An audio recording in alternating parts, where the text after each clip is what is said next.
spike from this transition into El Nino, on top of the ever, increasing warmth of the planet from rising greenhouse gases. I guess aside from, but linked to temperatures on land, ocean temperatures are high. Ice melt is breaking records.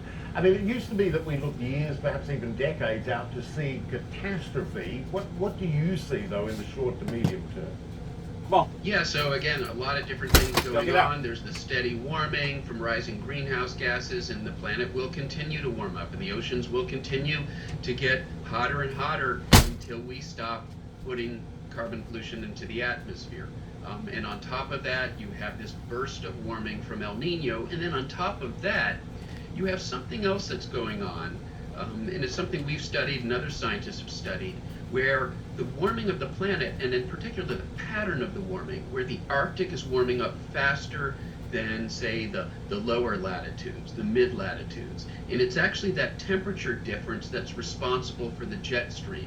So when you reduce that temperature difference by warming up the polar regions more than the tropical and subtropical regions, you actually slow down the jet stream.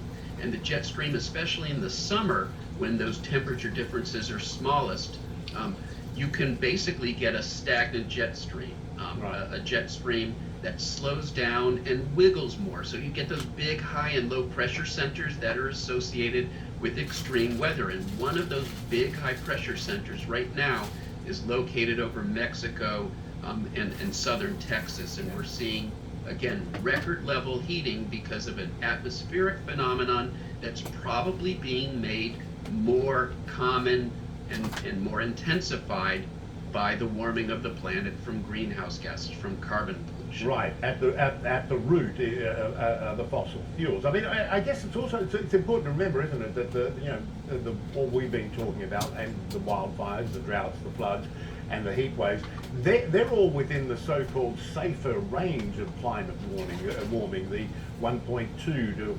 1.5 increase. It's frightening to contemplate 2 or 2.5 degrees of warming, but is that where we're headed?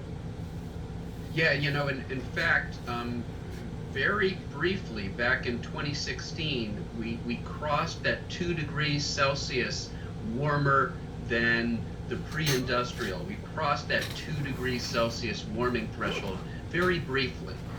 And so we have to distinguish between those excursions where we temporarily cross that threshold, and that's already happened. What we're really concerned about, though, and when we look at the impacts and we talk about the devastating impact of a 1.5 degrees Celsius warming of the planet, that's when the trend line crosses 1.5. So we may briefly cross those thresholds, for example, because we've got an El Nino event that temporarily warms up the planet above that threshold. What we really have to worry about, though, is when that baseline, that rising baseline, that trend line crosses 1.5 Celsius. And that will happen in a matter of a decade or two if we continue to warm up the planet. So we're getting perilously close to that danger threshold, but we can still avoid crossing it if we can bring our carbon emissions down dramatically within the next 10 years or so. Yeah, and I know you're always a voice of reality, but also optimism, and hopefully that comes to pass. Stubborn and cautious optimism, but yes. There you go. Professor Michael E. Mann, always a pleasure. Good to have you on. Thank you. Always a pleasure, Michael. When we come back, Victor Wembanyama. well, pertaining to the weather, he's very close in what he's talking about in being completely accurate, but he's not completely accurate because the earth is warming up from the inside out, and that's what's basically creating these heat domes, regardless whether it's a heat dome in America that's right now hitting down towards Texas, or a heat dome that sometimes hovers over the western United States, even up towards Canada and even Alaska, or a heat dome that all of a sudden merges over in England somewhere, or in some other country somewhere. What is causing these heat domes? Why is not the temperature distributed equally in that initial area. That's where they're missing it. These bubbles pertaining to the heat in the center of the earth has no longer got the oil to protect us from that heat. And naturally, we're going to tangibly see the damages more so on the 7 continents than we are under the oceans. But the oceans are warming up too. The waters are warming up. And I'm going to say he is way off target pertaining to his degrees in a century from now. I mean, a decade from now. You better cut that in half the way we're heading right now. No ifs, ands, buts about it. You better cut that in half, and maybe even more so, because this thing is intensifying. And if you'll correspond it with the King James Version Bible, where it says that as you shall see the days approaching, that no flesh shall be saved, but for the elect's sake whom he has chosen, those days would be shortened. I've always wondered, growing up as a kid, what in the world's going to happen that's going to cause all flesh to basically become extinct. And God showed me. It's because of the hand of man. Because what humanity is doing to the planet. So there's no doubt the course that we're on right now is a self-destructing course. And the only way that you could stop it is basically you would have to stop almost everybody in their tracks other than the essentials. And we would really have to sacrifice in our traveling, in our ordinary way of life towards where we go and how many times we go and what type of automobiles that we drive, and limit the planes and basically emergency flights only. I mean, you're talking about a major 180 degree turn. And if we're not going to do that, in which I'm pretty sure that we won't, look forward to these erratical weather changes even becoming more erratical. Do I want that to happen? No. That was the whole primary purpose of me trying to warn people in 2007 up here in Kentucky that I got knocked down for. Unbelievable in how many people has tried to deliberately assassinate my character, and if they haven't done it in one form, they have tried to do it in other forms. And I'm pretty sure if this has gone on in my life, it is bound to have gone on in all the other Christians' lives. I'm not saying I'm perfect. I know I'm not perfect. I'm a sinner saved by grace. I know I'm not perfect. And if people are expecting that out of me, well, they're expecting the wrong thing, because I'm not perfect. I know this, my body is wearing out at the age of 60, whatever it is, how old that I am. And later on this fall, I'm going to have a major operation towards fusing my left ankle, because all the cartridges wore out to the point that I got bone on bone now. Thank God that I'm not living in the primitive era, to the point that now we do have technology, modern medicine, that maybe I can get over that hump a little bit and go on. It's kind of like the obesity that basically the state of Kentucky poisoned me, that made me, blow up like a balloon, pertaining to Risperdal. Hopefully I can continue to keep losing more weight, and hopefully I can regain my independence pertaining to my diabetes. But in the meantime, I am enslaved.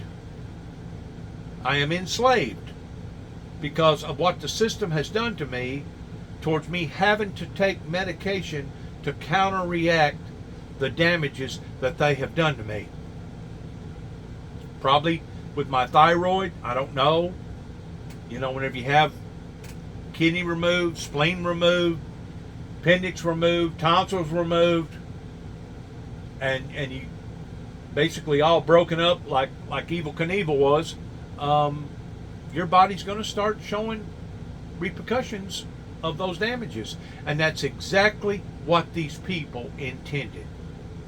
They did not want to go out in a glorious type way as far as standing up for honor, standing up for trueness pertaining to Christ. They wanted me to suffer. And because of it, I'm suffering. But the thing about it is, so are they. And not only are they doing the suffering, but those that wouldn't listen, those that didn't take this message serious going back 30 plus years ago. Now the innocent is suffering, not just financially pertaining to us being sold out, but also environmentally. So every time I make a video and I say good luck to all of us, I really do mean that, because I know that we are sitting on literally a time bomb. A time bomb that at any given moment, whenever the Heavenly Father says that's enough, one swat and we're done. It's over. But in the meantime, I don't think God's got to do that, because we have brought this misery and sorrow upon to ourselves, and that's the reason why we are seeing the atmosphere get hotter and hotter towards the initial gases that's going up into the atmosphere, plus the draining of the oil in the planet. Between the two, we are on a doomsday extinction course. Now, unless there's a miraculous miracle pertaining to God intervening, and unless people really get on the train towards the new Green Deal. I mean, I told y'all over a year ago, go green or things is going to get mean. Go green or things is going to get mean. And you know what? Since then, I have seen storms upon other storms, and that's just the ones that we have focused upon right here in the continent of the United States. Our media over here really don't promote or advertise storms in other places unless it's just really horribly severe, kind of like what happened to Pakistan last year with all the flooding, or some of the hurricanes that goes on, or the typhoons, because the typhoons goes in the opposite direction on the other side of the equator. Every now and then we'll hear of something massive, but whenever you get to looking at Facebook and YouTube, and you get to seeing all this haze, and you get to seeing all the water turning blood red, and you get to seeing all these strange things that nobody's ever seen before pertaining to weather events, we ordinarily don't see those things on broadband TV. But we know that they're occurring because there's no way to simulate or animate that type of data that we can now see that's going on in other parts of the world. So is our world changing? Absolutely. 100%. How quickly is it changing? A whole lot quicker than that individual right there just got through announcing.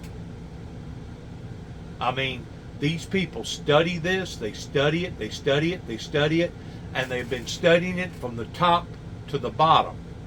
And that's a good thing. But they need to start studying from the bottom to the top. Because like I said, whenever these heat domes come out of nowhere, and you got one state that's pushing 110, 115 degrees, breaking all kind records, while the rest of the nation is cool, there's something going on other than the wind. Other than the wind, there's something going on that is magnifying that is causing that. Now, I know I can't prove this. I know right now it's more of a theory than it is a fact. But whenever God shows me something, if you'll wait around a little, give it a little time, I guarantee you it will manifest itself the very way that God has showed me to explain it to y'all. Now, whether or not y'all believe it, whether or not you take it serious, whether or not you don't take it serious, that's going to be up to y'all. I'm just the messenger. I deliver the message. I bring the mail. Don't shoot the messenger because you don't like the mail, especially whenever the messenger keeps continually telling you again and again and again the same thing. And it goes in, obviously, one ear and out the other, as my dad used to always falsely accuse us boys, in which I guess sometimes we actually didn't listen to the things that he was saying, and we had to learn our lessons the hard way, just like everybody else. But the fact of the matter is, there's so many people that's hearing you, but they're not listening. Oh, they hear you all day long. They hear you, and a lot of them will laugh at you and accuse you of being a fanatic and accuse you of being this and accuse you of being that. That's all right.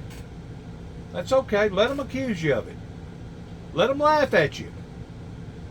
Because their day is coming too. A matter of fact, all of our days are coming. We just don't know when, where, or how. Coming near a neighborhood near you, just like the Walmart slogan.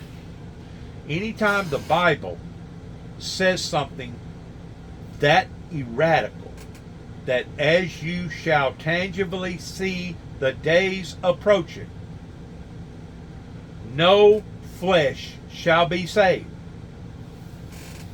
Something ecstatically, horribly bad has to happen to cause that. And Jesus seen this over 2,000 years ago because he was the one that predicted it. He was the very one that told us that prophecy. And if you don't believe me, go in, I think it's Matthew chapter 24, if I'm not mistaken.